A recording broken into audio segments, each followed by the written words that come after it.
Pegasus जासूसी मामले को लेकर तीसरे सप्ताह भी संसद के दोनों सदनों में गतिरोध जारी रहने से यही स्पष्ट हो रहा है कि विपक्ष अपने रवैये से पीछे हटने वाला नहीं।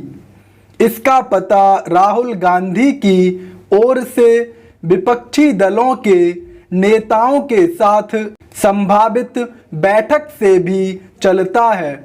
इस बैठक के बाद विपक्ष पेगासस मामले में अपने रवैये पर और अधिक अड़िग हो जाए तो हैरत नहीं।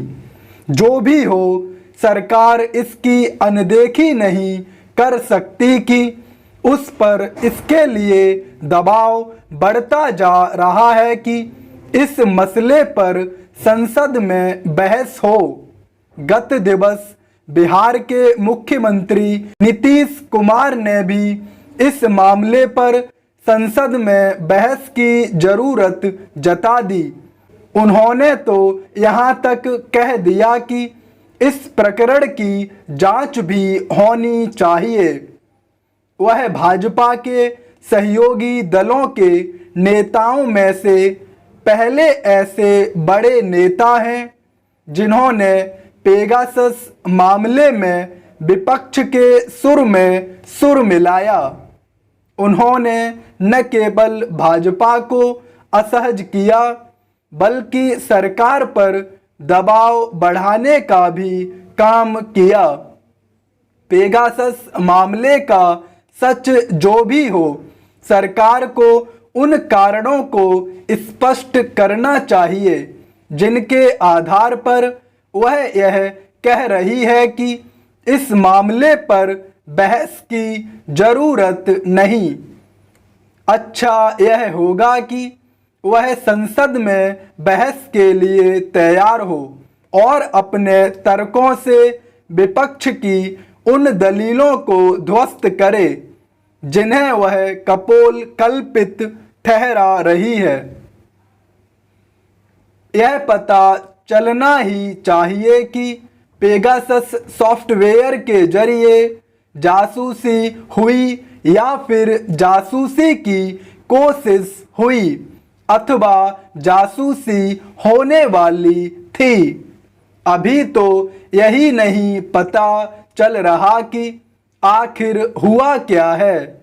क्या वह सूची निराधार है जिसमें कथित तौर पर उन लोगों के नाम दर्ज हैं जिनकी जासूसी होनी थी? वास्तव में यह सवाल केवल सत्ता पक्ष के समक्ष ही नहीं बल्कि विपक्ष के सामने भी है।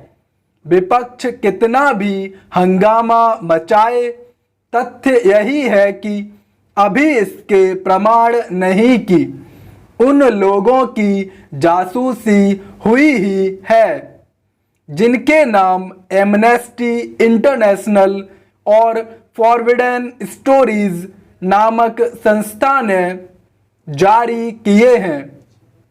बेहतर हो कि विपक्ष भी उन कारणों को रेखांकित करे जिनके तहत वह इस नतीजे पर पहुंच रहा है कि अमुक अमुक लोगों की जासूसी हुई। जासूसी कोई नई अनोखी बात नहीं।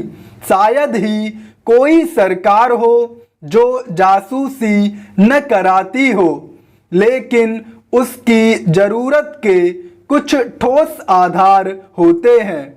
सरकार को सदन के भीतर अथवा बाहर विपक्ष को यह भरोसा दिलाना चाहिए कि जासूसी समुचित कारणों से ही हो रही है और उन्हीं तत्वों की हो रही है जिनकी जरूरी है।